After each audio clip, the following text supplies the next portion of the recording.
Shalom saudara yang terkasih dalam Tuhan, yang ada di rumah, shalom. Shalom. Puji Tuhan yang ada di gereja, puji Tuhan, kita mau beribadah kepada Tuhan. Oh haleluya. Hanya satu hal yang kami rindukan Tuhan, kami rindu Tuhan berdiam di hadirat-Mu Tuhan. Oh haleluya. Mari kita pujikan satu hal yang ku rindu.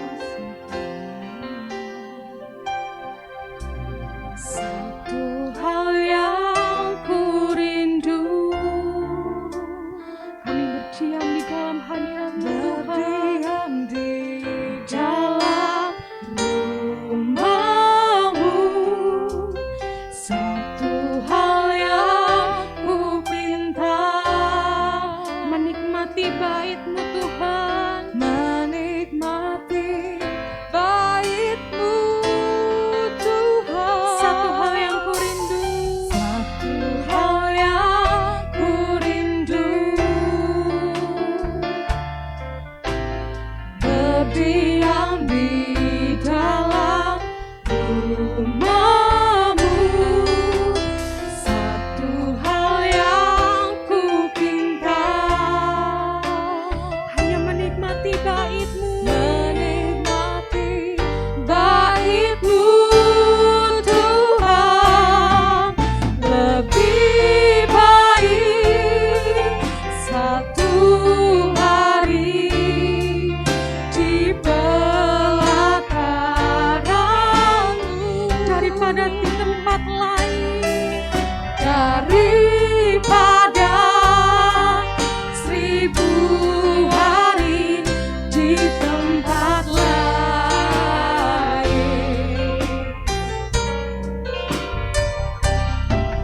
Memuji-Mu, menyembah-Mu, Kau Allah yang hidup, dan menikmati semua kemurahan-Mu. Mari pujikan dengan kerinduan-Mu.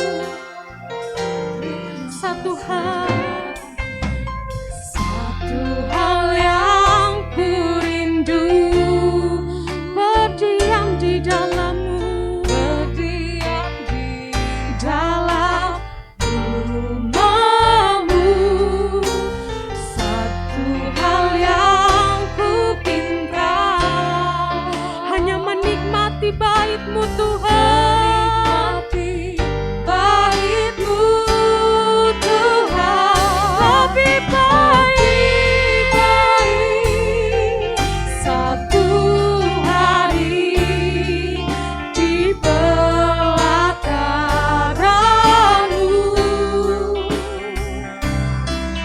daripada 1000 hari di tempat lain. Kami memuji-Mu, menyembah-Mu Tuhan, memuji-Mu, menyembah-Mu, Kau Allah yang hidup, dan menikmati semua kemurahan. Mari katakan, lebih baik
Kami rindu dekat denganmu.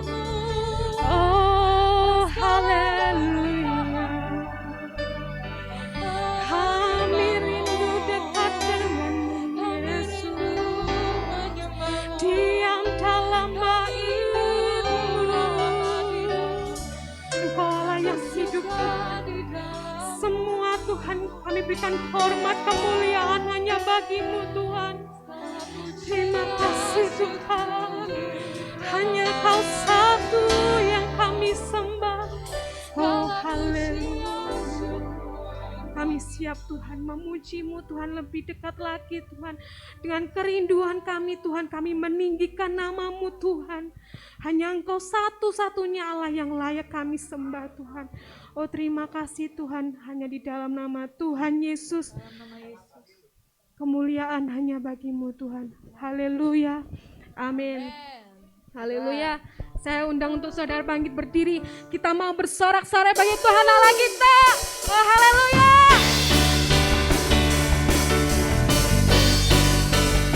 Kau firman-Nya yang terangi jalan kita. Katakan. Firman terangi jalanku. Perisai iman. Perisai iman di setiap waktu. Lindungiku dari segala. Tak pernah kami ragu. Karena Dia bersamaku. Setia menjaga dengan kuasa mulia.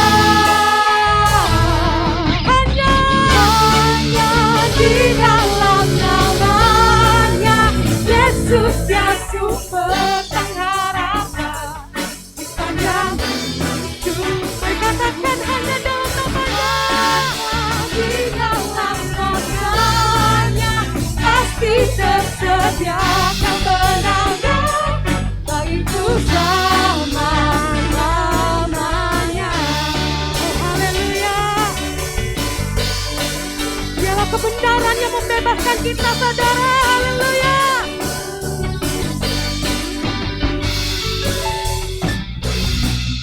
Kebenaran yang bebas yang selalu berikan kami kekuatan. Selalu berikanku kekuatan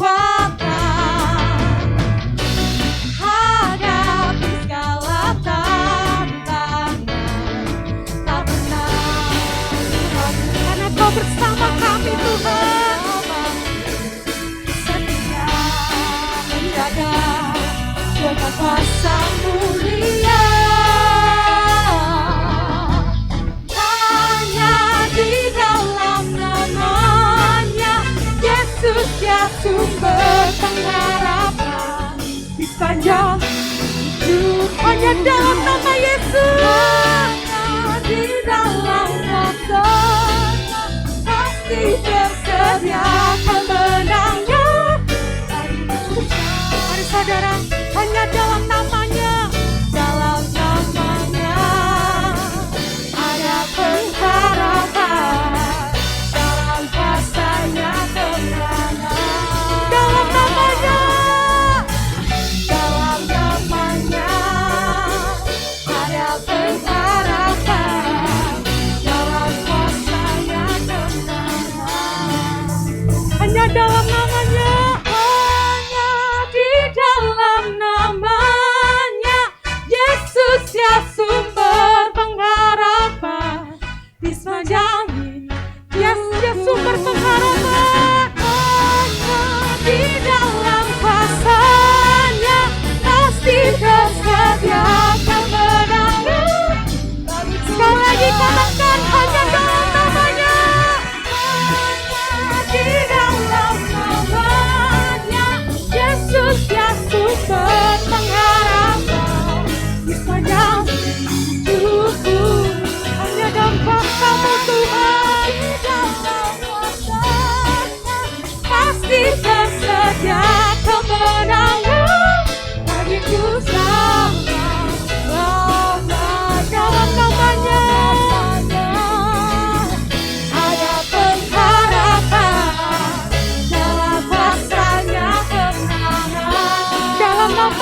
kasih Tuhan.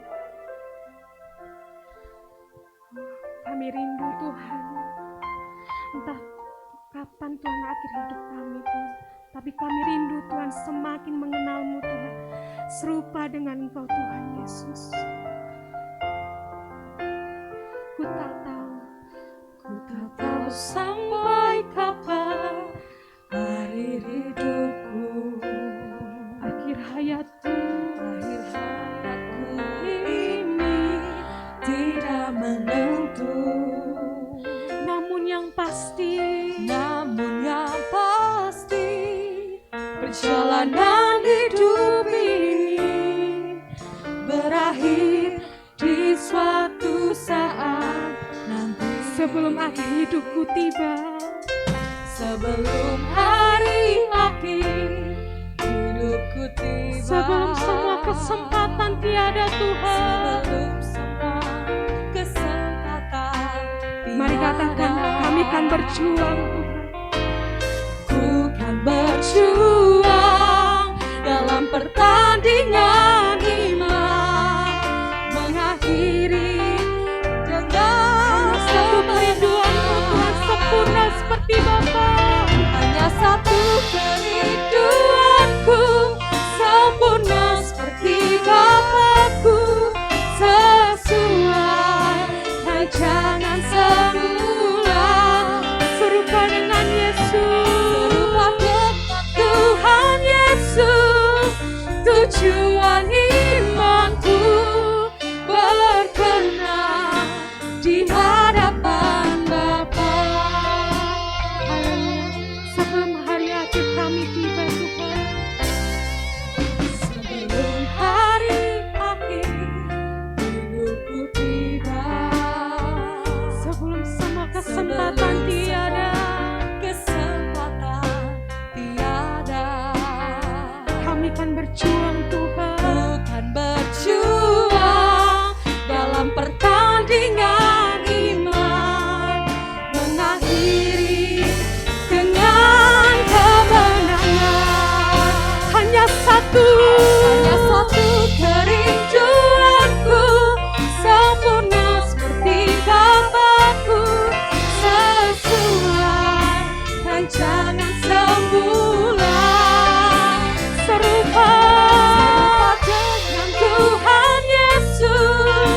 Tujuan imanku berkenan di hadapan Bapa. Mari katakan, hanya satu kerinduan kami Tuhan, sempurna seperti Bapakku, sesuai rancangan semula, serupa dengan Tuhan Yesus. Tujuan imanku berkenan di hadapan. Mari katakan, berkenan Tuhan, berkenan di hadapan Bapa, berkenan di hadapan Bapa.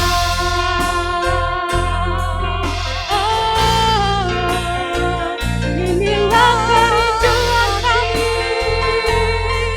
berkenan di hadapan-Mu, serupa denganmu Yesus. Oh haleluya. Mari katakan, kita mau seturut dengan firman-Mu Tuhan. Oh haleluya. Kami kan berjuang. Haleluya.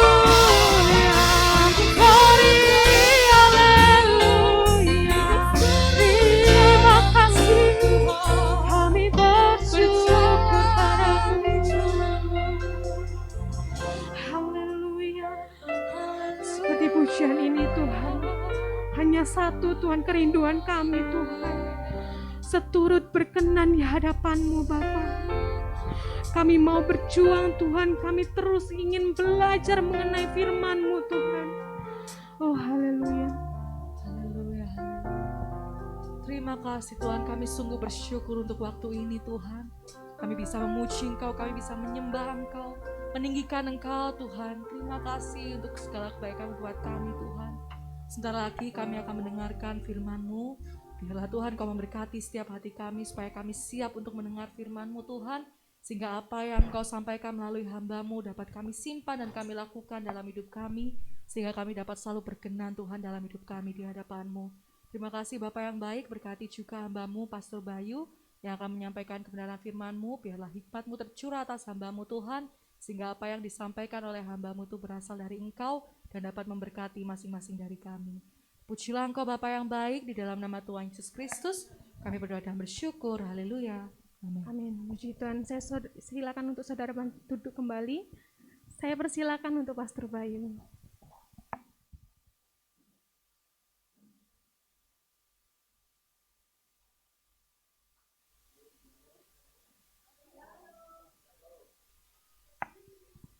Oke, shalom semuanya bagi yang onset maupun yang online.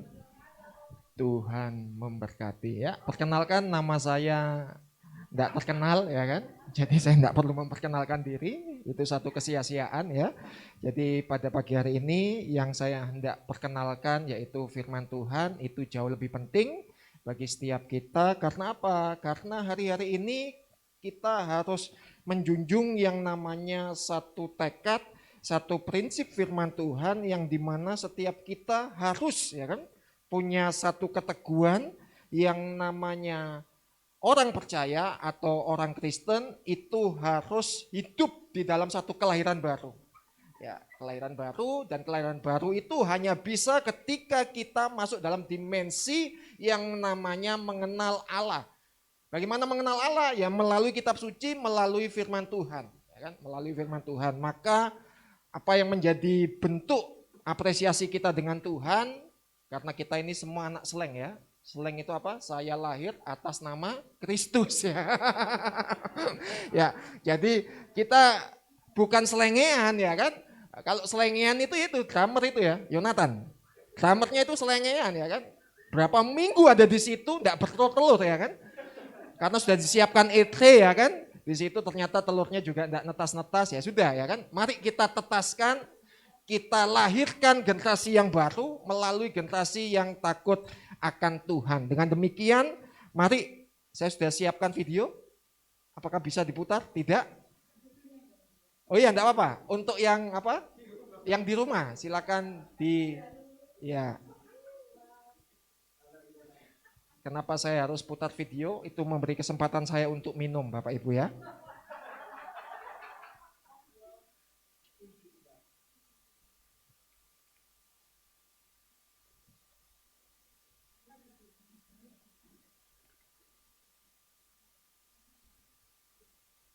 Bisa? Kalau enggak bisa enggak apa-apa. Saya sudah selesai minumnya.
Oke, terima kasih tim multimedia. Bukan berarti slide akhirnya God bless you, ibadahnya selesai ya, bukan ya. Itu baru introduction, itu video bumper. Mari kita akan buka bersama di Ibrani pasal yang ke-9. Ya, Ibrani pasal yang ke-9, kita satu pasal akan selesaikan, hanya saja kita tidak akan baca satu persatu ayatnya. Dan biarlah firman ini menjadi satu tulisan Allah yang melekat di dalam loh hati Bapak Ibu sekalian ya. Selanjutnya, slide yang selanjutnya. Ya, kita akan lihat telaah ayat ini satu persatu. Ayat 1, ayat 8 sampai ayat 10 itu bicara tentang peraturan kemah suci itu dibuat dari Allah sebagai penentu. Dengan kata lain bahwa peraturan itu tidak bisa dibuat semau-maunya sendiri. Harus seperti maunya Allah. Ya, jadi kalau kemah suci itu tidak boleh sembarangan dibuat. Kalau kemah suci di perjanjian lama itu kan tata ibadah ya, liturgi dan lain sebagainya. Ya begitu juga di GET tidak boleh sembarangan. Di gereja yang saya layani juga tidak boleh sembarangan. Harus menentukan segala sesuatu itu sesuai dengan ketentuan Allah. Karena di ayat 1 memang perjanjian yang pertama juga mempunyai peraturan-peraturan untuk ibadah dan untuk tempat kudus buatan tangan manusia. Tuhan memakai kepanjangan tangan manusia untuk menata kelola gerejanya menjadi lebih baik. Di perjanjian lama sudah dibuat sedemikian rupa dan penentunya Tuhan. Jadi tidak perlu takut Bapak Ibu dengan apa yang menjadi aturan daripada regulasi yang manusia buat. Sepanjang di gereja ini menetapkan satu ketetapan peraturan gerejanya sesuai dengan prinsip ADART dan juga Alkitab, sudah tidak perlu ada yang ditakutkan ya. Sudah sesuai dengan ADART, sudah sesuai dengan Alkitab, ADART tidak lebih tinggi daripada Alkitab. Ya, jadi ADART itu buatan manusia tanpa inspirasi yang namanya Allah ya. Tapi Alkitab itu diinspirasikan Allah, diwahyukan Allah dan tanpa salah. Kalau ADART bisa direvisi, Alkitab tidak bisa direvisi. Jadi kekuatan posisi otoritas tertinggi Alkitab. Jadi dengan kata lain, mari Bapak Ibu seperti halnya di ayat yang ke-8 dan di ayatnya yang sampai ayat yang ke-10, dengan ini Roh Kudus menyatakan bahwa jalan ke tempat yang kudus itu belum terbuka. Ya, sampai firman Tuhan itu ditulis, ada pernyataan yang Tuhan ingin singkap dan ungkapkan. Selama kemah yang pertama itu masih ada. Itu adalah kiasan masa sekarang, sesuai dengan itu dipersembahkan korban dan persembahan yang tidak dapat menyempurnakan mereka, yang mempersembahkannya menurut hati nurani mereka. Karena semuanya itu, di samping makanan dan minuman dan berbagai macam pembasuhan hanyalah peraturan-peraturan untuk hidup insani yang hanya berlaku sampai tibanya waktu pembaruan. Kapan tiba waktu pembaruan? Pada saat inkarnis atau Yesus berinkarnasi menjadi manusia. Kalau Yesus sudah menjadi manusia, ya kemah sucinya nggak perlu lagi. Ya. Jadi kalau kita punya souvenir atau Holy Land, ya dapat oleh-oleh dari kolega, ya kan sahabat kerabat, nggak apa-apa disimpan. Misalnya diberikan yang namanya tabut perjanjian, ya miniatur souvenir, nggak apa-apa disimpan. Tetapi tidak juga perlu dibuat seperti skema PL ya, perjanjian lama. Saya di sini ini selaku imam besar ya kan. Karena ini apa? Ini ruang maha kudus. Tolong Yonatan minggir ya kan. Karena dia masuk bagian ruang maha kudus ya kan. Gitu. Dan yang di sini adalah yang ruang suci ya kan. Ruang kudus atau kemah kudus. Sedangkan yang onset itu yang pelataran ya, yang pendosa-pendosa. Enggak begitu ya kan. Ini jadi sesuatu yang harus kita luruskan, itu ritual yang menjadi gambaran di perjanjian lama digenapi di dalam pribadi Yesus. Selanjutnya, slide yang selanjutnya, ya maaf tetap ya, saya mau jelaskan yang kedua. Perabotan kemah suci dari bahan tertentu. Ya, jadi kalau Bapak Ibu yang di rumah, yang onset juga bisa lihat tapi agak tengeng ya kan, karena monitor yang di depan apa? Oh bisa, bisa lihat. Ya. Perabotannya itu tidak sembarangan bahannya. Jadi untuk beberapa item di kemah suci itu ada yang dari kambing ya kan, kulit kambing, ada yang dari kulit lembu, ada yang kulit hiu, lumba-lumba ya kan. Ada tafsir lumba-lumba, tetapi ternyata juga ada yang tafsir hiu. Ikan besar maksudnya. Tetapi apakah zaman itu sudah ada lumba-lumba ya kan? Nah itu sesuatu yang kadang-kala dikritisi oleh para penafsir. Karena lumba-lumba itu sendiri tidak pernah muncul di dalam apa? Sketsa yang namanya narasi Alkitab. Bahkan di zamannya Yunus itu tidak ditafsirkan apakah ikan paus ya kan atau ikan hiu, ikan besar. Saya tidak tahu mengapa alasan LAI mengatakan apa? Lumba-lumba ya kan.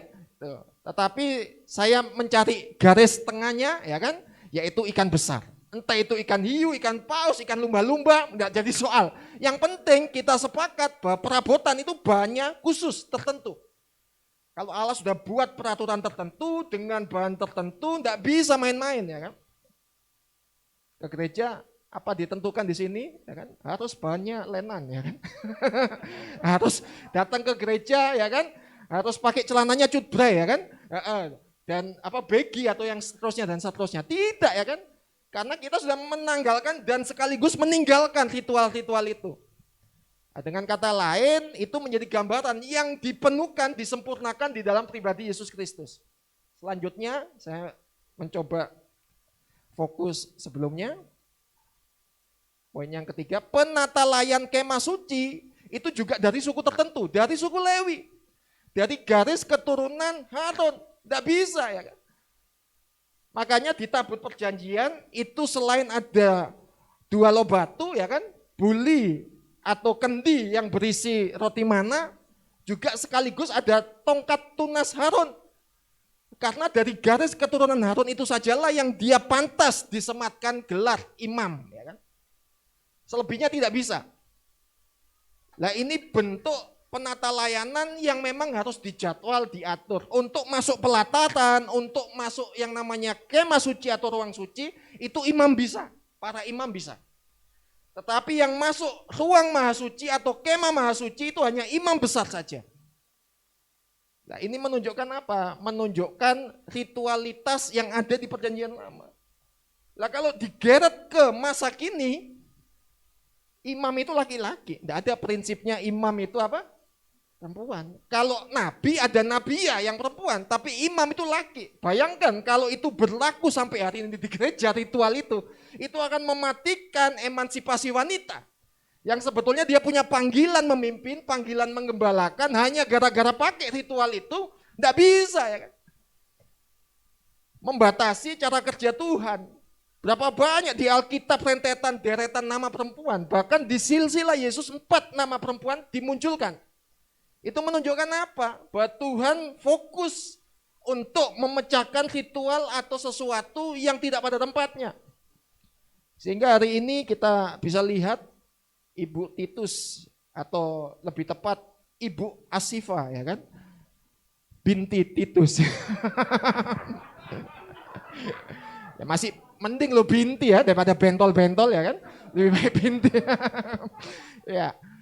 Ya, jadi itulah sesuatu yang harus kita luruskan dan kita akan lihat secara slideshow ya kan, apa yang menjadi bagian yang penting-penting itu ya kan. Yang pertama, pelataran Bapak Ibu ya, kalau Bapak Ibu bisa lihat itu pemisah ya. Pemisah antara orang berdosa dengan orang kudus, karena orang yang masuk di dalam pelataran itu, ruang suci, ruang maha suci atau kemah suci, kemah maha suci itu orang kudus dipisahkan. Dan itu berlaku 1 tahun sekali. Dan di posisi itu kalau imam dan imam besar kedapatan hidup tidak kudus, ya mati di tempat. Mati seketika. Puji Tuhan hari ini semua kudus ya. Tidak ada yang mati kan. Itu. Nah, jadi itu sesuatu yang dibedakan, dipisahkan. Nah di sini saya suka tagline-nya, jargonnya, Anda diterima di sini, di sana enggak. Enggak begitu maksudnya. Ya. Ya, jadi di mana-mana Anda diterima ya kan? Di mana-mana Anda diterima. Lah orang kudus saja loh bisa kena Covid loh. Apalagi orang yang berdosa ini. Enggak begitu ya. Penafsirannya beda ya kan, tetapi paling tidak penekanan dari ayat demi ayat itu harus menunjukkan satu gambaran. Ketika Yesus tidak datang menyempurnakan, menggenapkan kehendak Bapaknya, ya memang dipisahkan antara Bapa yang penuh dengan kekudusan dengan manusia yang penuh dengan lumpur dosa. Pisah, itu gambaran dari apa? Pelataran. Selanjutnya, Yang kedua, itu pintu ya kan. Di pelataran itu di sebelah timur. Orang Majus ketemu bintang di sebelah mana? Timur ya kan. Bukan hal yang kebetulan ketemu yang namanya pribadi Yesus. Pribadi Yesus mengatakan di dalam satu statement ya kan. Dia berkata dari akulah roti hidup, salah satunya akulah pintu. Jadi melalui Yesuslah kita akan menemukan yang namanya kekudusan. Di dalam pribadi Yesuslah kita akan menjumpai kemuliaan Allah yang jauh lebih besar, yaitu pribadi Bapa. Tanpa melalui Yesus tidak ada yang bisa. Jadi dengan kata lain, inilah terobosan yang harusnya kita upayakan. Tidak salah menggunakan satu nama sinode, gereja, elim, tabernakel. Supaya apa? Gereja ini diingatkan tentang gambaran yang sempurna sudah tergenapi dalam Yesus Kristus. Ritualnya itu menjadi satu sejarah. Ya. Sejarah yang membawa satu dampak yang luar biasa. Maka daripada itu mari pahami bahwa Yesus sebagai pintu, dia tidak bawa agama. Ya. Dia bawa yang namanya kerajaan Allah. Kerajaan Allah itu tidak ada hubungannya dengan apa? Keagamaan. Kerajaan Allah itu berhubungan langsung dengan dirinya sendiri. Karena apa? Akulah jalan, kebenaran, dan hidup. Jadi masuk di dalam satu pintu, yaitu pintu Yesus Kristus, maka kita akan menemukan kemuliaan Bapa dan kerajaannya. Selanjutnya, gambaran apa yang kita bisa jumpai ya kan? Sudah masuk pintu pelataran dan kita akan menjumpai yang namanya mezbah korban bakaran. Dan binatang-binatang tertentu yang sudah ditetapkan itu akan apa? Dibakar di situ, habisin nyawanya di situ, dan disitulah nanti darahnya akan dibawa oleh para imam di ruang suci, bahkan oleh para imam besar agung ya kan, itu di dalam ruang maha suci. Dan itu menunjukkan apa? Satu proses yang begitu panjang. Maka daripada itu kita perlu menghargai yang namanya korban-korban itu. Di perjanjian lama tidak bisa buat dosa kalau tidak kaya. Karena hanya orang kaya saja yang punya kawanan ternak bisa berbuat dosa dan bisa apa? Mengganti dengan apa? Korban penghapus dosa. Orang miskin tidak boleh berbuat dosa. Ya.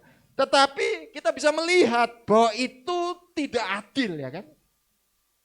Dan Tuhan memberikan keadilannya dengan dia berinkarnasi menjadi anak manusia dalam rupa seorang hamba mati di atas kayu salib, darahnya tercurah. Dan itulah menjadi finalisasi daripada penebusan. Dan dia menyatakan dirinya sebagai anak domba Paskah. Sehingga Paskah tidak lagi dipahami harus ya kan mengeluarkan darah binatang sebagai penebus segala sesuatunya, tetapi darah Yesus sendiri. Inilah yang menjadi penting bagi setiap kita. Selanjutnya, slide yang selanjutnya masuk ke pelataran itu ada 2 item, mezbah korban bakaran dan bejana pembasuhan. Setelah potong ya kan, bakar darahnya itu tercurah di tangan para imam, ya kotor ya kan. Dan itu harus dibasuh. Ya, di kolam bejana pembasuhan ini, dan itu menunjukkan apa? Menunjukkan ayat referensinya bahwa melalui pribadi Yesus ada pembaruan lahir baru. Tidak ada orang yang dibaptis tanpa percaya kepada Yesus. Harus percaya kepada Yesus. Dengan dia percaya kepada Yesus, maka ya kan lahir baru terjadi. Kalau dengan proses persalinan itu baru lahir loh ya. Beda dengan apa? Lahir baru. Kalau baru lahir ya itu ya setiap anak atau setiap bayi di rumah sakit atau bidan yang ditangani dokter itu baru lahir ya. Tetapi baru lahir tidak menyelamatkan.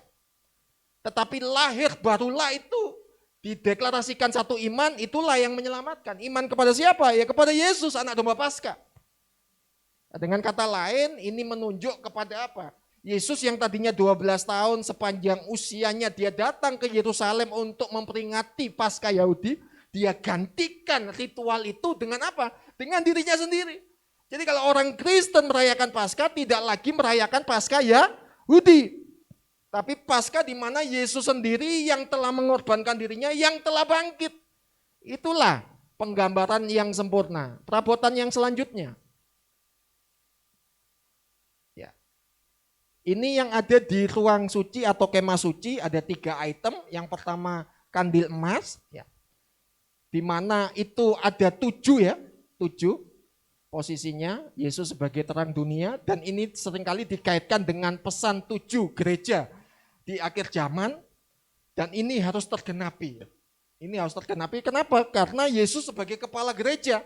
Siapa yang akan melanjutkan tongkat estafet pelayanan Yesus? Ya gereja Tuhan.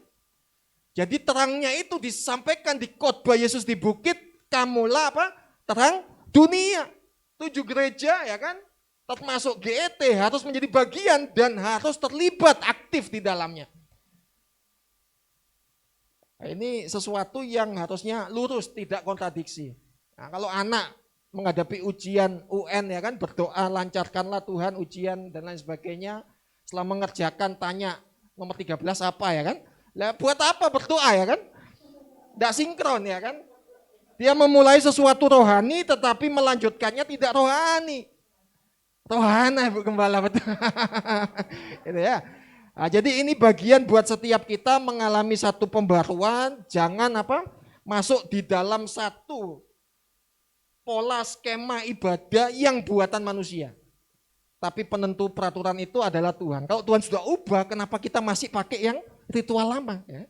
Nah, kita harus progresif, ya kan? Progresif berubah sesuai dengan zamannya, sesuai dengan pimpinan Tuhan. Yang berikutnya ada meja roti sajian, di sana ada roti mana, ya kan? Dan di situ adalah pernyataan Tuhan yang sudah digenapi bahwa Yesus adalah roti hidup. Sebagaimana 40 tahun yang namanya orang Israel dalam padang gurun, ya kan? Dalam pembebasannya daripada Mesir, dia dipelihara Tuhan melalui roti mana, dan ketika makan kenyang, setelah itu lapar lagi, itulah bentuk ya kan, satu hadirnya kebutuhan jasmani, memang demikian adanya. Pencariannya tidak pernah selesai, tapi ketika kita mengenal, menjumpai pribadi Yesus, selesai. Kita tidak akan mencari yang namanya hal-hal yang terlalu duniawi, perkara-perkara bawah, tetapi Yesuslah yang mengenyangkan hidup kita. Orang kerja cari apa? Itu umum, ya kan? Orang mau kerja, orang mau berkeluarga, orang mau ya kan, sekolah dan seterusnya, itu cari kesempatan untuk melakukan kehendak Tuhan. Karena yang Yesus katakan, makananku melakukan kehendak Tuhan. Kalau Bapak Ibu yang di rumah, yang online dan juga yang onsite, kalau menetapkan satu skala prioritas, Tuhan Allah pertama, gereja 2, keluarga 3, ya kan? Terus pendidikan, pasangan hidup, nah, itu apa? Kira-kira itu Tuhan ditempatkan di nomor pertama, itu definisi pengertiannya salah satu atau satu-satunya? Kan ada 2, 3, 4 ya, berarti Tuhan apa? Salah? Salah satu loh. Kita jangan salah loh mindsetnya ya.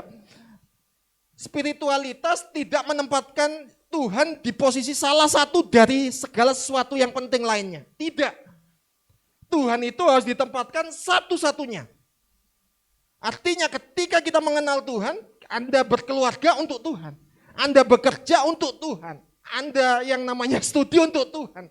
Anda melakukan ini dan itu, pelayanan ini dan itu untuk Tuhan. Itu satu-satunya. Kalau ditempatkan Tuhan nomor 1, keluarga nomor 2, itu menempatkan Tuhan salah satu dari yang lainnya. Itu berbahaya ya kan. Itu ritual biasanya seperti itu. Ya, kita bisa lihat tadi skemanya ya. Pelataran ditempatkan nomor pertama, pintu nomor 2, mesbah bakaran nomor 3, kolam atau bejana pembasuhan nomor 4, ya, kandil, meja sajian, selanjutnya. Itu urutan ya. Tidak bisa ditukar-tukar ya kan. Kandil ditaruh di tengah pelataran ya kan. Kolam bejana pembasuhan ditaruh ruang maha suci, tidak bisa, tidak boleh ketukar. Itu urutan. Yang berikutnya mesbah ukupan ya kan. Mesbah ukupan itu untuk memanjatkan seorang imam doa-doa, permohonan. Ya. Dari orang Israel untuk diampuni ya kan, ditebus dengan darah binatang, itu yang berdoa khusus adalah imam. Para imam ada di ruangan kemah suci atau ruang suci. Tapi khusus untuk ruang maha suci atau kemah maha suci itu hanya imam besar saja. Dan di situ Yesus di Ibrani menyatakan dirinya sebagai imam besar agung. Dia lebih besar dari imam yang lainnya. Bahkan lebih besar dari Imam Melkisedek. Itu imam paling besar di, ya kan? Perjanjian lama itu ada dua, ya kan? Melkisedek dan apa? Harun. Harun itu masuk di dalam peraturan, tapi Melkisedek dia sudah jadi imam sebelum peraturan keimamatan itu ada. Tetapi Yesus lebih daripada dua tokoh perjanjian lama ini. Artinya apa? Ketika kita berdoa, tidak usah di dalam nama Melkisedek, di dalam nama Harun, ya kan? Apalagi nama-nama yang lain, tidak ada kuasa itu ya. Karena apa? Imam besar agung kita itu Yesus. Berdoa ya dalam nama Tuhan Yesus, ya kan? Di esensi kekristenan, terus di pelajaran seminari AMI untuk apa? Apa tujuan penciptaan? Kita diajar bukan cari mujizat, kita diajar untuk cari sumber mujizat. Ini bagian dari ritual Bapak Ibu ya. Ada enggak ada enggak ngefek. Ya. Artinya apa? Yang paling penting adalah upaya usaha Bapak Ibu sudah maksimal.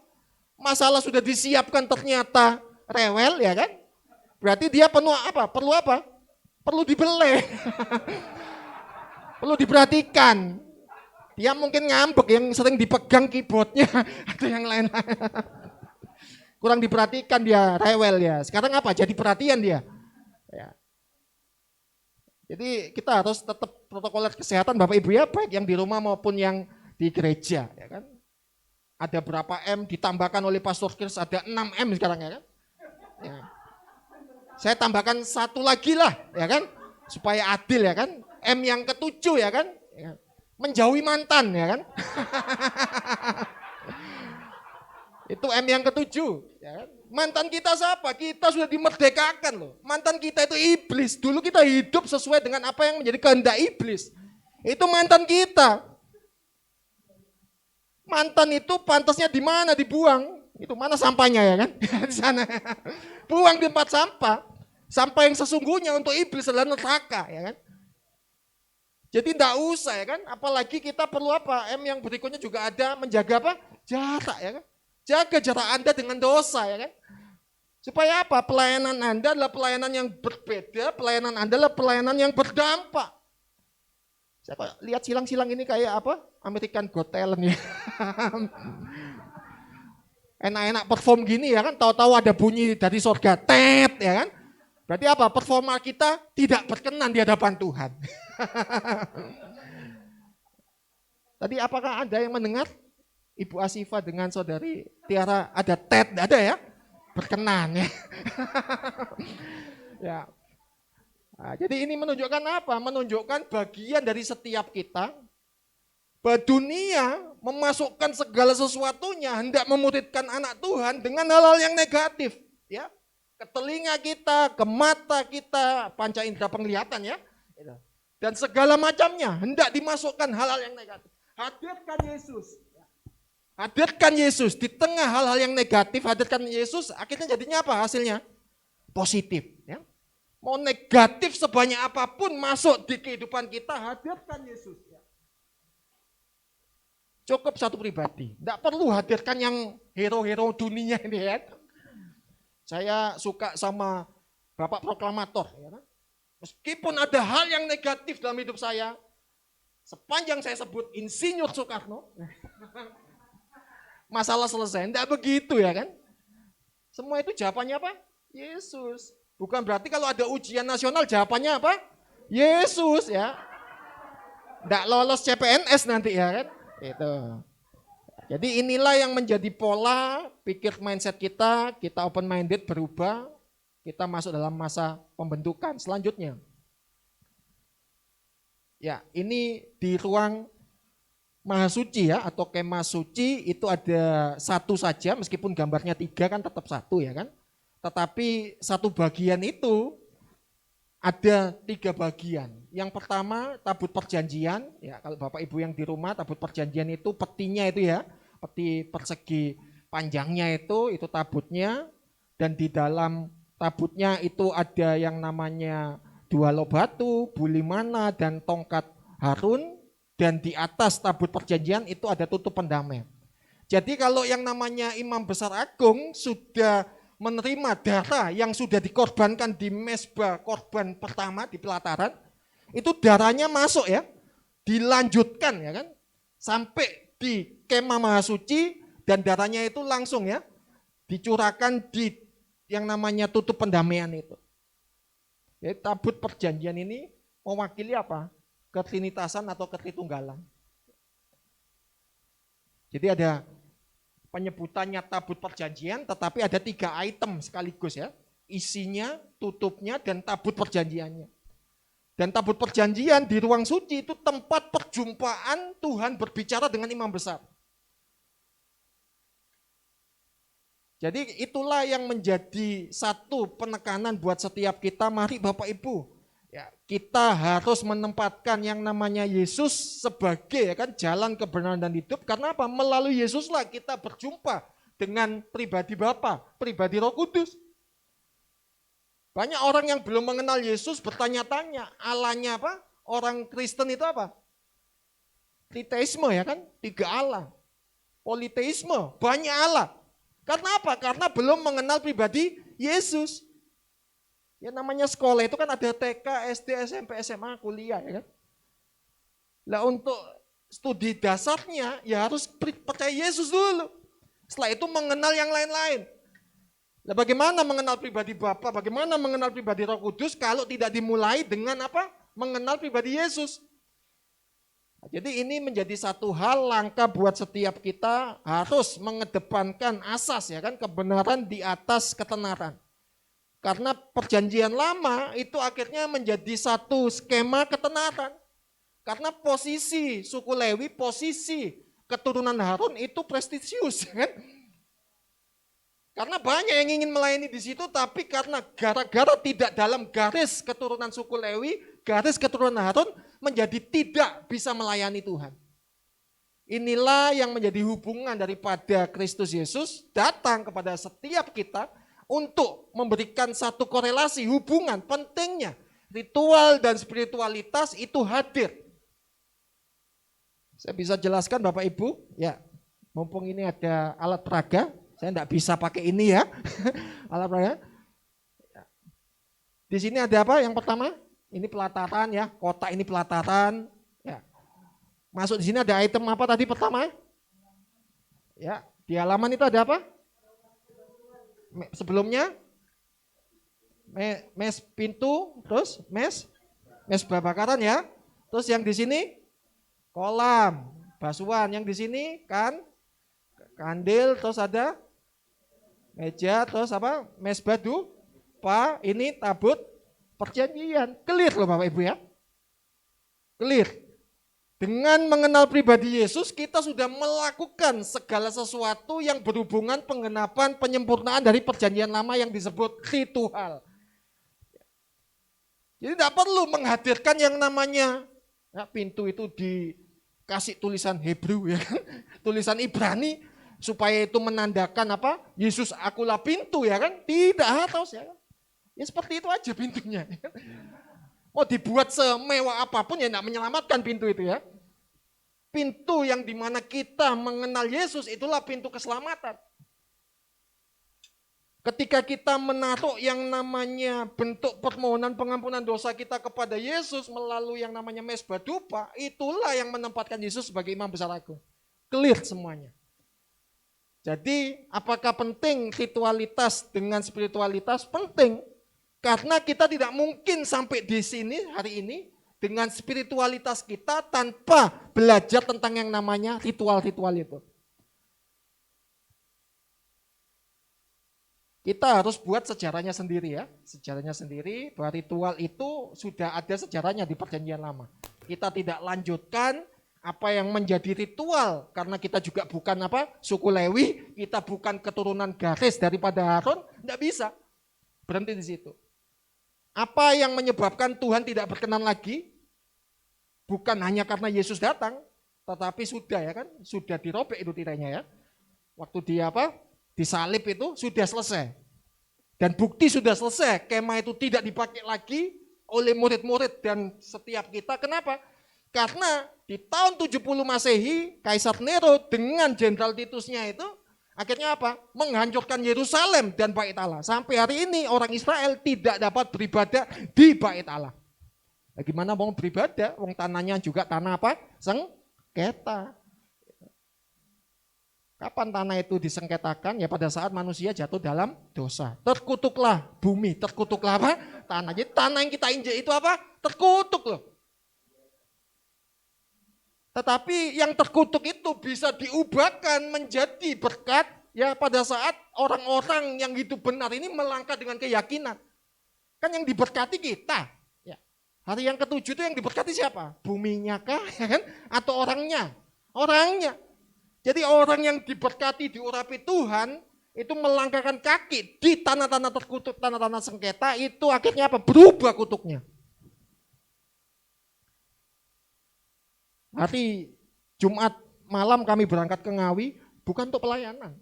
Hanya kasih keyboard, karena ada hamba Tuhan sharing kepada saya, di keyboardnya rusak, minta diservis, dan di tengah perjalanan ternyata ada keinginan untuk, oh udahlah daripada riwariwi, ya kan, wirawiri, yang betul yang mana? Riwariwi atau wirawiri? Ini tebakan loh ya. Wah, kosnya 1 juta, balik 1 juta, nanti 3 juta, ya sudah beli aja yang harga 5-6 juta keyboard baru, sekali kirim ya selesai. Toh sukacitanya makin sempurna jemaat yang di desa. Akhirnya apa? Ya sudah itu yang kita lakukan. Diminta pelayanan sampai minggu. Kami tolak ya kan, bukan karena kami tidak mau melayani, karena kami sudah punya jadwal masing-masing. Toh doanya sudah dikabulkan toh. Jadi melayani itu tidak harus di mimbar. Itu bentuk pelayanan ketika kita tahu ya kan, orang itu mengeluhkan sesuatu, kan tidak harus memenuhi juga, tetapi dengan memberikan satu firman, semangat, nasihat, motivasi, ya kan, kasih dorongan lah. Jadi kan Bu Asifa saya lihat pelayanannya, kemajuannya luar biasa ya. Sampai sini loh kemajuannya.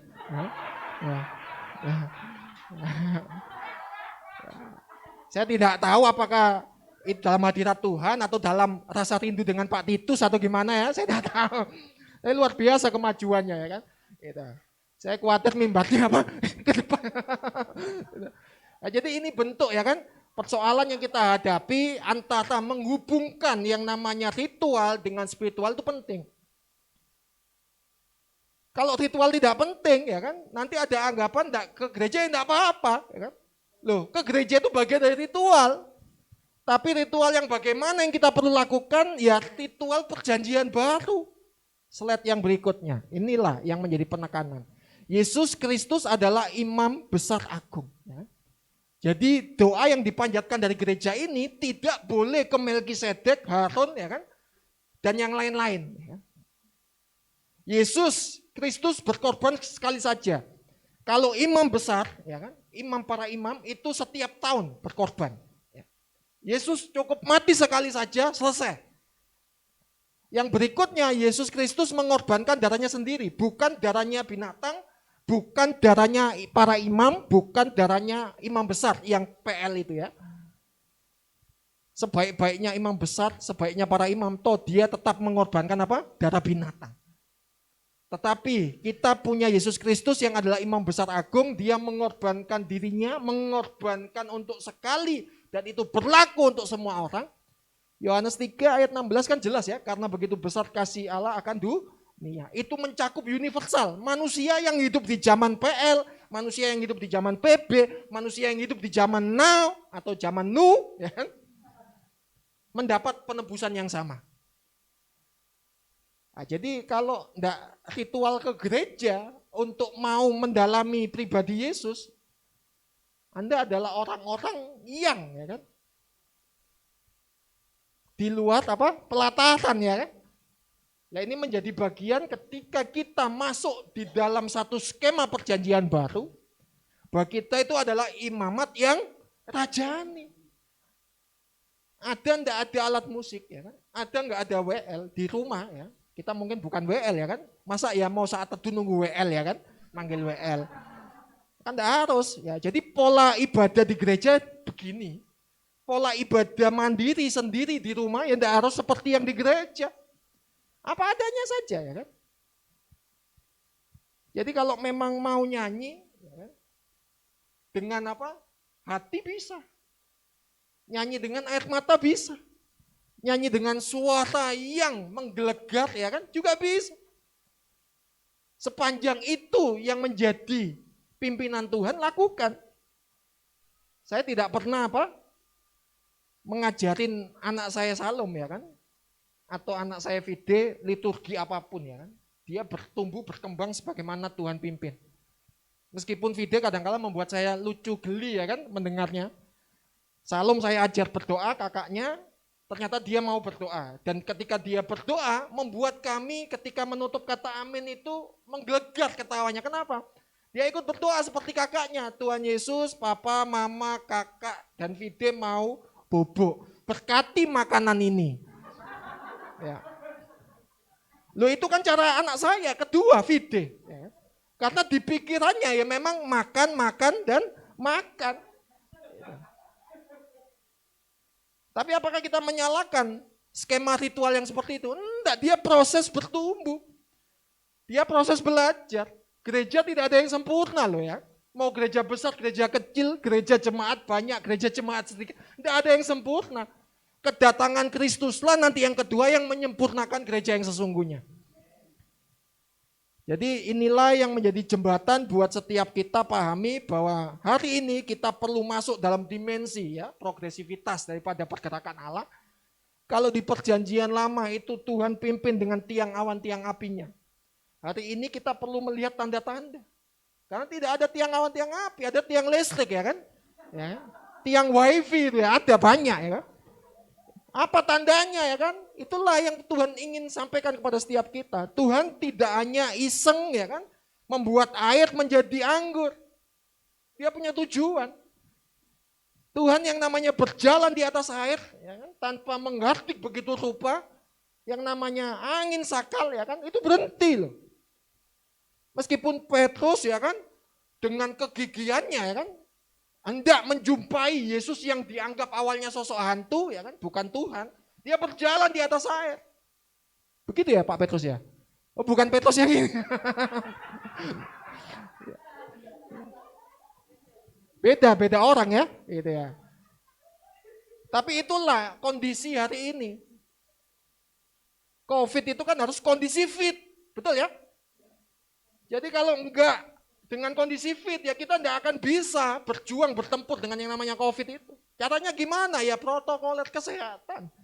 Lagi-lagi gereja Tuhan mungkin sudah terlalu banyak dibawa kepada pelayanan rohani, okultisme yang terlalu ya kan, menghabis dan menyita waktu. Bahkan di poin yang terakhir itu menghindari makan bersama, pastor ya. Bukan berarti kita terus tempur ya kan. Saya tahu perjuangan gereja, suka peperangan rohani.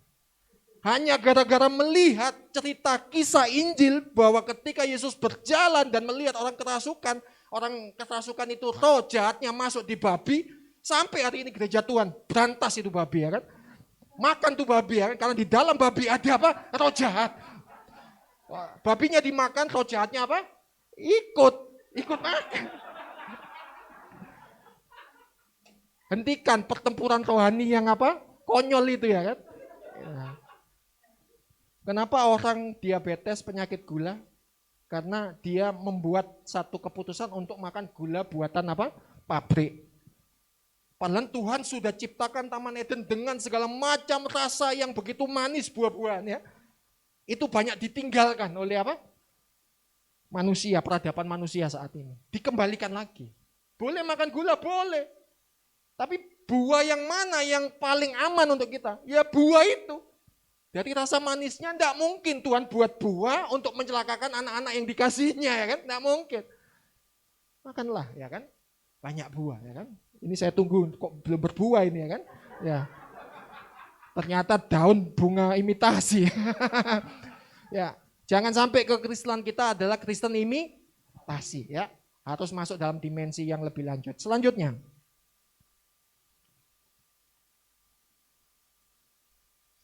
Iya. Kita adalah kemah suci yang sebenarnya. Kita ini bait Allah ya. Jadi di perjanjian lama kemah ritualnya sudah ditiadakan karena apa? Tuhan berdiam ya kan, berkemah di dalam kemah suci yang sesungguhnya. Yaitu apa? Gereja Tuhan, orang percaya. Lah kalau kemah suci di perjanjian lama ditata sedemikian rupa ya kan, tidak boleh sembrono sembarangan. Ya kalau kita adalah kemah sucinya Tuhan, ya kita hidupnya apa? Tidak boleh sembrono sembarangan. Karena apa? Ya karena Tuhan ingin berjumpa loh ya kan. Bukan seperti perjanjian lama setahun sekali berjumpanya ya. Tapi setiap saat, setiap hari. Ada kidung jemaat yang ya Tuhan tiap jam ya, setiap jam loh. Itu setiap jam kita perlu Tuhan. Tapi apakah Tuhan setiap jam perlu kita? Setiap saat. Ya. Saya tidak menyalahkan penulis lagunya ya, memang dia butuhnya setiap jam ya kan. Tapi Tuhan butuh kita itu setiap saat masalahnya. Dan harusnya kita juga sama, setiap saat butuh Tuhan. Nah, dengan kata lain ya kan, hutang dosa kita itu sudah terbayar apa? Lunas. Hutang itu tidak bisa dibayar dengan doa. Awalnya doa, diberkati ya bayar baru lunas ya kan. Hutang didoakan terus ya nggak lunas-lunas ya kan. Tapi siapa yang melunaskan hutang dosa kita? Yesus. Dia datang loh ya kan. Dia datang mengorbankan dirinya sebagai anak domba Paskah dan dia bayar lunas itu. Pasar dosa kita. Ya. Kita diperbudak oleh dosa. Dan itulah yang menjadi cerminan buat setiap kita. Yesus Kristus hanya mati satu kali saja dan manusia ditetapkan juga mati satu kali. Nah kalau kita sudah tahu, ya, kalau game sejaman saya itu ada yang namanya Delta Force ya kan. Itu game nyawanya 30 ya kan. Nah kalau kita punya nyawa 30 enak ya kan, bisa main-main ya. Lah masalahnya Alkitab itu mengatakan bahwa nyawa kita itu cuma apa? Satu loh. Tuhan kita satu loh ya. Nah, jadi kita tidak bisa main-main ya kan. Nah, jadi dengan kata lain apa? Mari kita hargai waktu yang seperti dikhotbahkan oleh Pastor Chris. Selesai? Belum? Selesai ya kan. Untungnya khotbahnya sudah selesai ya kan. Tapi prosesnya ini kan berlanjut ya kan. Ya, prosesnya berlanjut. Ya, jadi dengan kata lain mari Bapak Ibu ya kan. Kita memaknai hidup ini hanya sekali ya.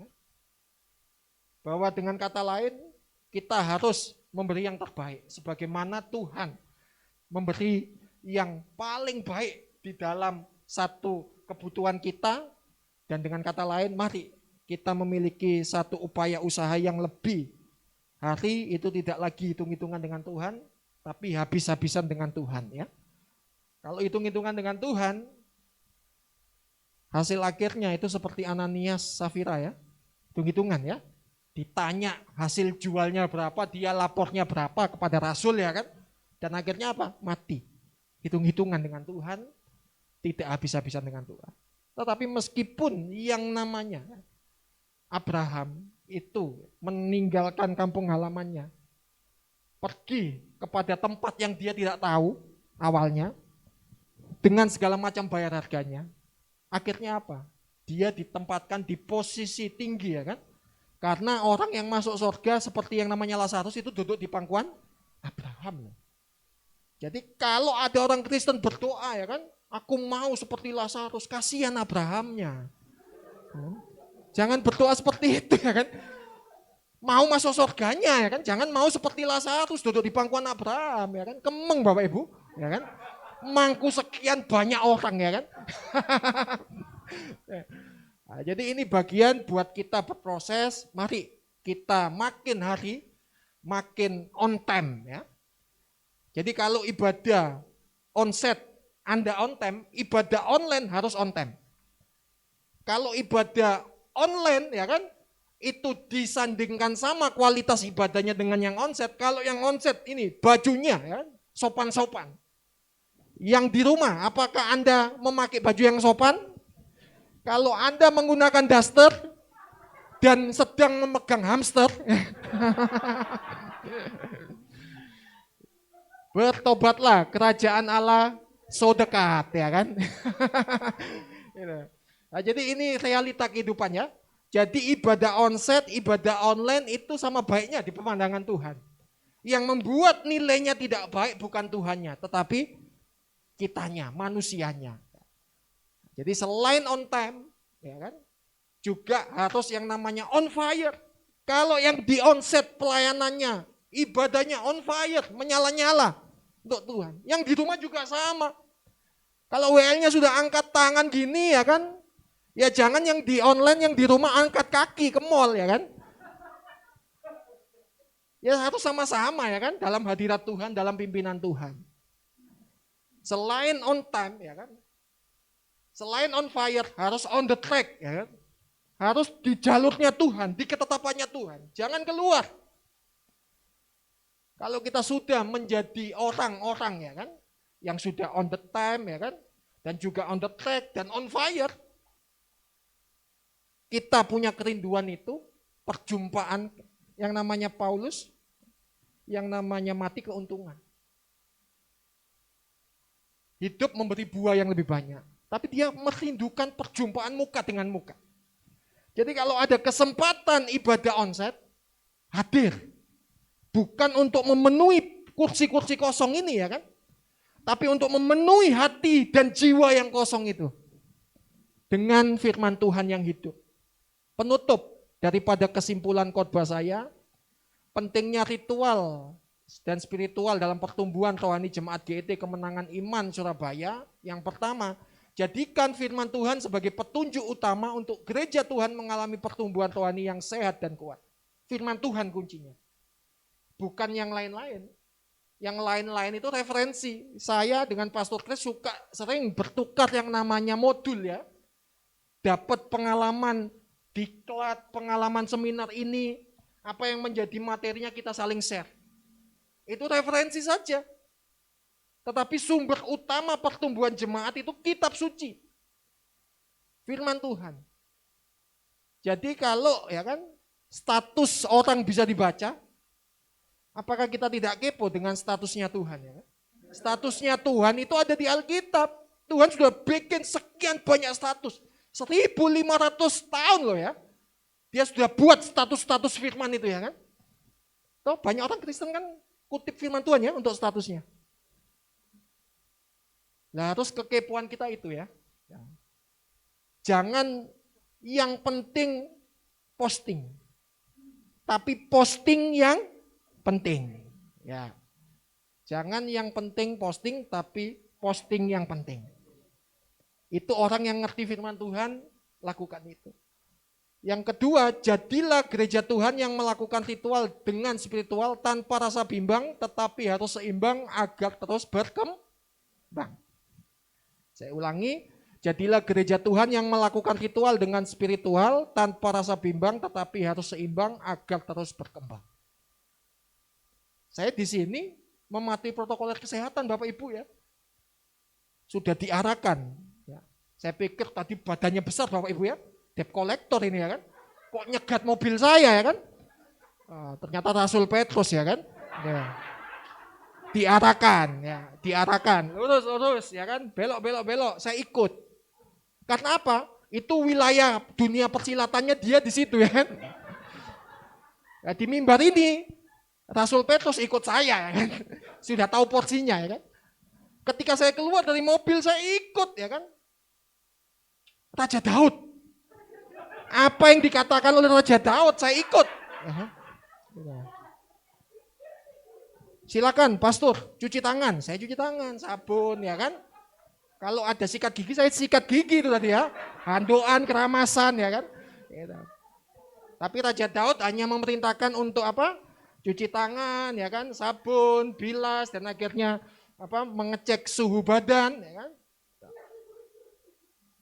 Dan itulah menjadi submission saya ya, ketaatan saya, penundukan diri saya. Harus bisa menempatkan diri di mana kita jadi siapa dan melakukan apa, harus menempatkan dirinya. Dengan kata lain, itulah yang Tuhan ingin lihat bagi gerejanya. Salah satunya apa? GET, ya kan? Gereja Elim Tabernakel itu harus memiliki satu keseimbangan antara ritual dan spiritual. Buat ritual kegiatan sebanyak apapun tidak jadi soal. Harus ada nilai spiritualnya. Buat apa kegiatan dilakukan tetapi tidak ada nilai spiritualnya. Jadi kalau mau mancing ya kan, enggak usah pakai uang gereja ya kan. Hangout itu ya kan. Tapi kalau mission trip ya kan, pakai uang gereja. Saya tegur ya beberapa orang yang di gereja yang saya gembalakan ini ya kan. Nah, dia dompleng kepingin apa? Klaim uang gereja dengan kegiatan kepentingan pribadi. Enggak boleh kan. Kalau mau seneng-seneng ya pakai uang pribadi, tapi kalau mau layani Tuhan, cari jiwa ya pakai uang gereja, enggak apa-apa ya kan. Itu ritual spiritual seimbang ya kan.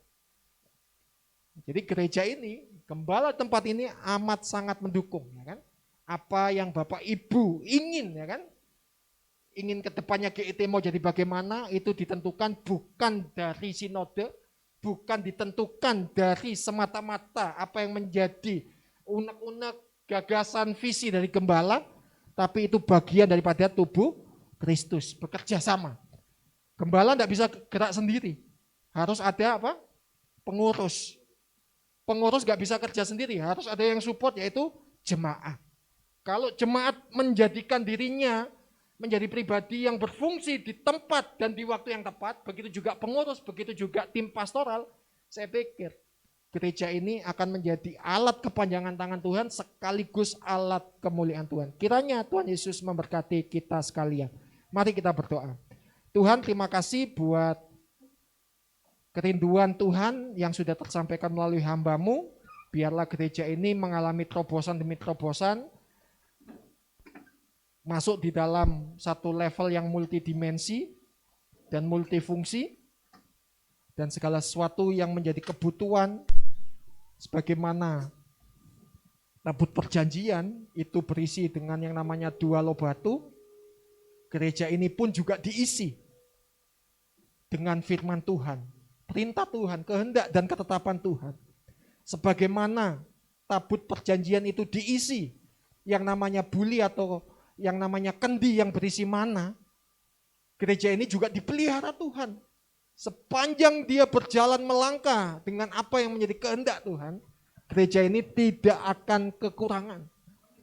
Begitu juga di tabut perjanjian ada tongkat Harun. Tongkat estafet kepemimpinan Tuhan sudah berikan kepada Pastor Chris sebagai gembala. Biarlah melalui kepemimpinannya, baik pengurus, baik jemaat, mengikuti dengan takut akan Tuhan. Dengan kata lain, itulah yang akan membawa gereja ini kepada pengalaman-pengalaman rohani yang membawa satu dampak luar biasa. Hamba-Mu selesai berbicara, tetapi Tuhan tetap terus berkarya atas gerejanya, dan biarlah nama Tuhan lagi-lagi dipermuliakan. Di dalam nama Putra-Mu yang kudus, kami telah mengucap syukur dan berdoa. Haleluya. Amin.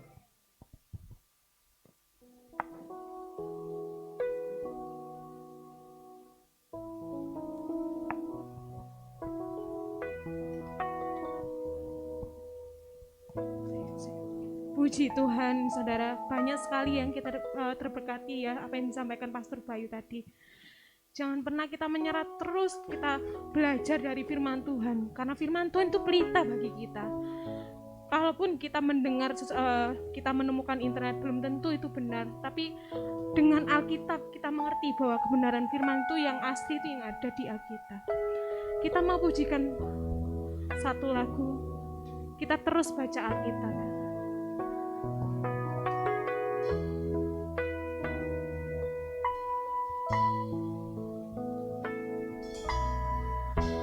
Firman-Mu pelita bagi kakiku dan terang bagi jalanku. Selalu ku cari wajah-Mu, hatiku terpaut padamu. Firman-Mu terangi jalanku Tuhan, firman-Mu terang bagi kakiku dan terang bagi jalanku. Selalu ku cari wajah-Mu, hatiku melekat padamu Tuhan. Mari katakan, mau ku tetapkan langkahku selalu di jalan-Mu. Engkau yang menuntun kami Tuhan, menuntunku. Ku mau baca firman-Mu, merenungkan firman-Mu,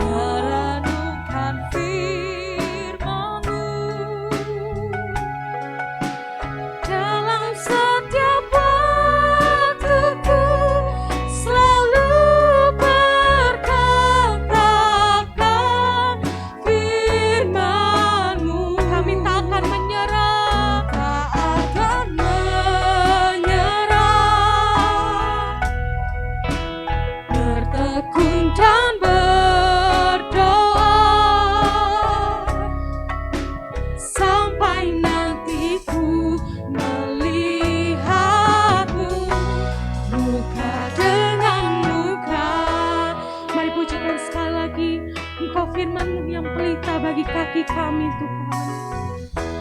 Firman-Mu pelita bagi kakiku dan terang bagi jalanku. Selalu ku cari wajah-Mu, hati kami melekat padamu Tuhan. Kami tetapkan langkah kami Tuhan, tetapkan langkahku selalu di jalan-Mu. Kau yang kan menuntunku, ku mau baca firman-Mu, kami mau merenungkan firman-Mu Tuhan, kan firman-Mu dalam setiap waktuku, selalu berkatakan firman-Mu, ku tak akan menyerah. Kami terus selalu berdoa Tuhan,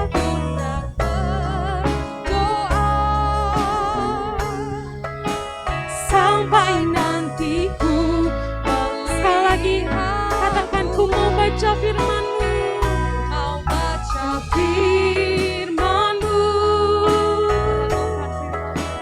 merenungkan firman-Mu dalam setiap waktuku, dalam setiap waktuku, selalu berkatakan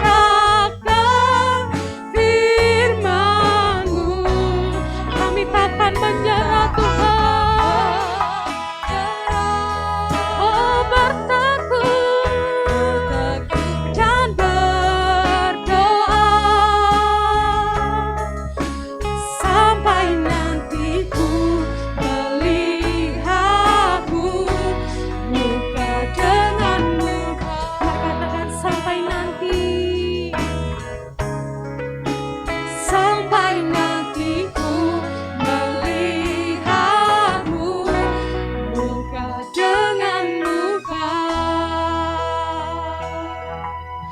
Tuhan, terima kasih. Kita akan mendengarkan warta gereja.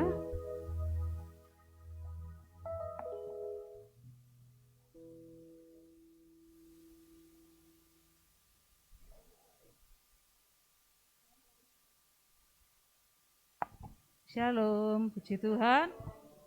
Bapak Ibu Saudara, bersyukur kita sudah mendengar firman Tuhan, dan harapan kita adalah kita mengerti firman Tuhan dan juga melakukannya di dalam hidup kita.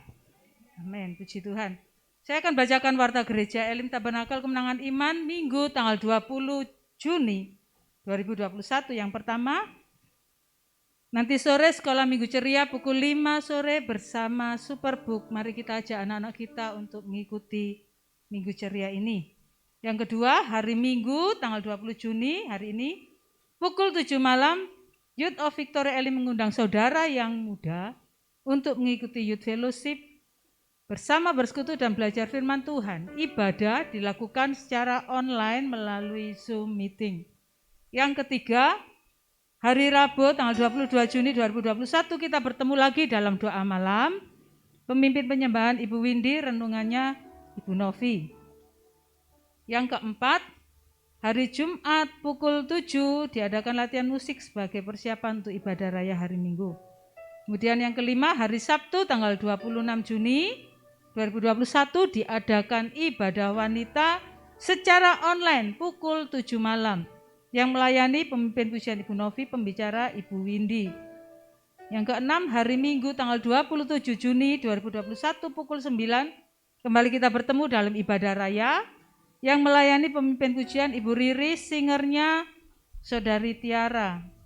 Yang ketujuh, saudara, menyikapi himbauan pemerintah sehubungan dengan meningkatnya kasus COVID-19 di Indonesia, maka untuk 2 minggu ke depan ibadah dilakukan secara online melalui Zoom, dan juga saudara bisa lihat di YouTube, atau sampai kondisi memungkinkan untuk beribadah secara hybrid atau O2, online dan onsite seperti hari ini.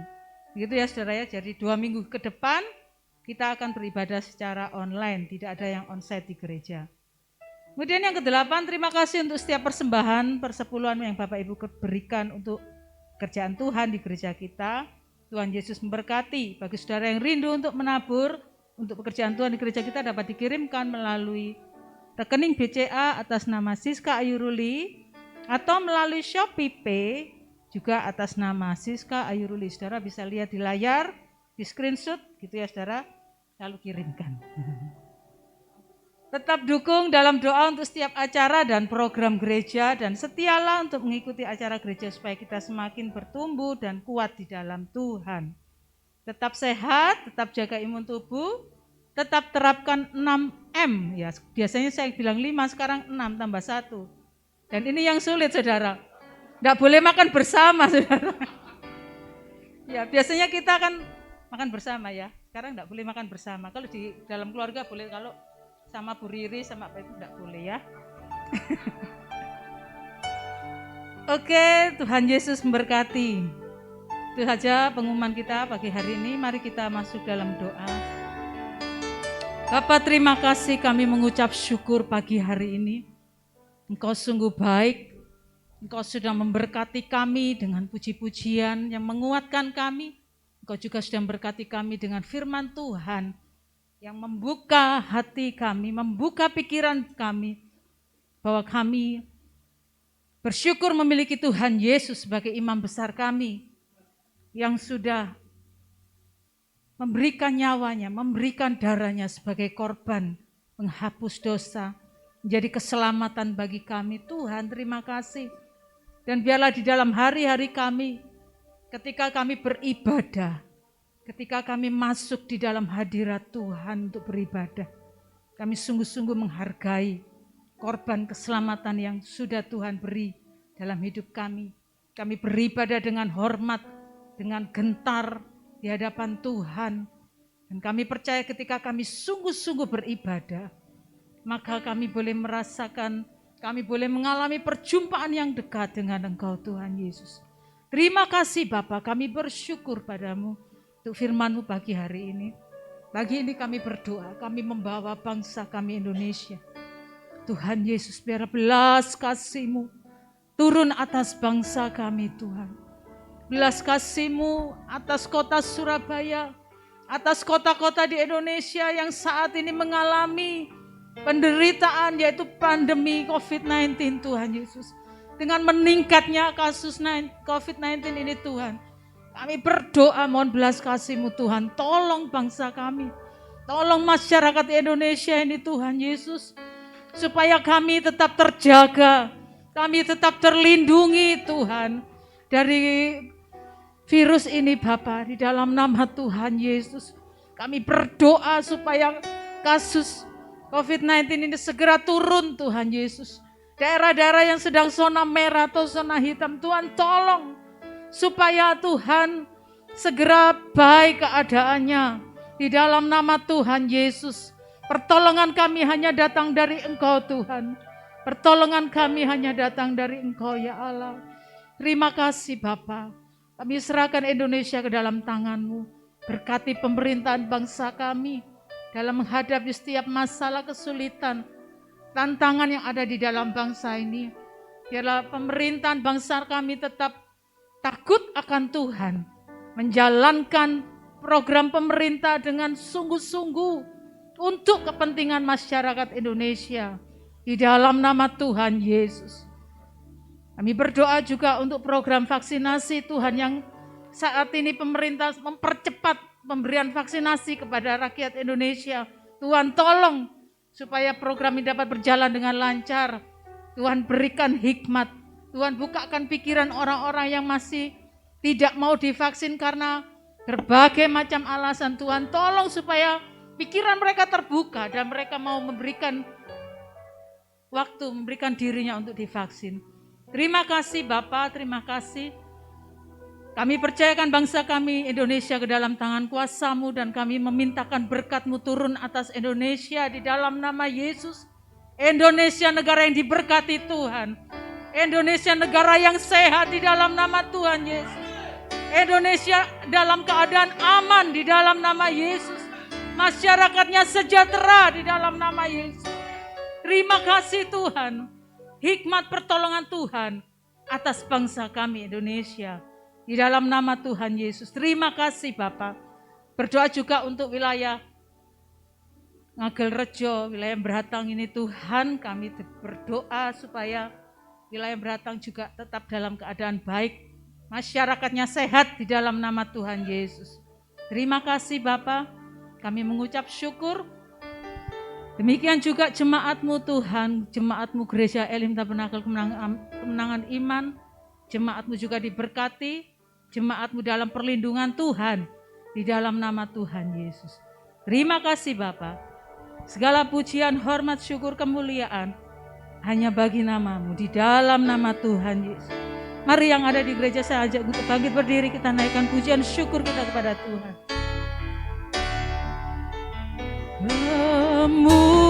Kemuliaan bagi Tuhan di tempat maha tinggi. Kau Raja, Kau Raja diagungkan dan dipuji. Oh, datanglah kerajaan, jadilah kehendak-Mu. Seluruh bumi penuh kemuliaan. Mari lebih lagi kita berikan segala hormat kemuliaan bagi Tuhan. Kemuliaan bagi Tuhan di tempat maha tinggi. Kau Raja diagungkan dan dipuji. Oh, datang kerajaan-Mu. Amin. Jadilah kehendak-Mu Tuhan. Oh, jadilah kehendak-Mu. Seluruh bumi penuh kemuliaan. Seluruh bumi, oh, seluruh bumi penuh kemuliaan. Sekali lagi mari berikan kemuliaan hanya bagi Tuhan. Seluruh bumi penuh kemuliaan-Mu. Haleluya. Oh, haleluya. Terima kasih Tuhan, terima kasih. Kami menaikkan syukur kepada-Mu Bapa di surga buat penyertaan Tuhan dalam ibadah kami pagi ini, baik secara onsite maupun online dari permulaan sampai pada akhirnya. Mengucap syukur buat seluruh para pelayan Tuhan yang sudah melayani pekerjaan Tuhan di bidang mereka masing-masing, khususnya juga buat hamba-Mu Pastor Bayu yang sudah melayani kami. Setiap pemberitaan firman, kebenaran yang sudah kami dengar, biarlah ini menjadi bagian dalam hidup kami praktekkan, kami aplikasikan dalam kehidupan berjemaat di tempat ini Tuhan. Sehingga kami akan terus bertumbuh semakin kuat. Kami akan terus berkembang, nama Tuhan Yesus dipermuliakan. Kami serahkan hamba-Mu dalam pelayanannya, dalam kehidupan pribadi dan juga rumah tangganya Tuhan. Kami percaya hikmat, kebijaksanaan daripada Tuhan menyertai hamba-Mu. Perlindungan, kesehatan yang sempurna dari Tuhan menyertai hamba-Mu. Terima kasih Bapa, juga mengucap syukur buat seluruh anak-anak Tuhan yang sudah hadir pada pagi hari ini Tuhan. Bersyukur atas setiap persembahan yang sudah diberikan, biarlah Tuhan nama-Mu dipermuliakan. Sebentar kami akan tinggalkan tempat ini, Biarlah Tuhan mencurahkan berkat-Mu atas setiap kami. Mari Bapak Ibu Saudaraku, arahkan hatimu kepada Tuhan. Bapak Ibu Saudara yang dikasihi oleh Tuhan Yesus, terimalah anugerah berkat sukacita damai sejahtera dari Allah Bapa yang mengasihi kita. Cinta kasih dalam Tuhan Yesus Kristus mempersatukan kita, penyertaan penghiburan oleh karena Allah Roh Kudus memimpin langkah hidup kita. Mulai hari ini sampai selama-lamanya Tuhan Yesus datang kedua kalinya. Terimalah berkat sukacita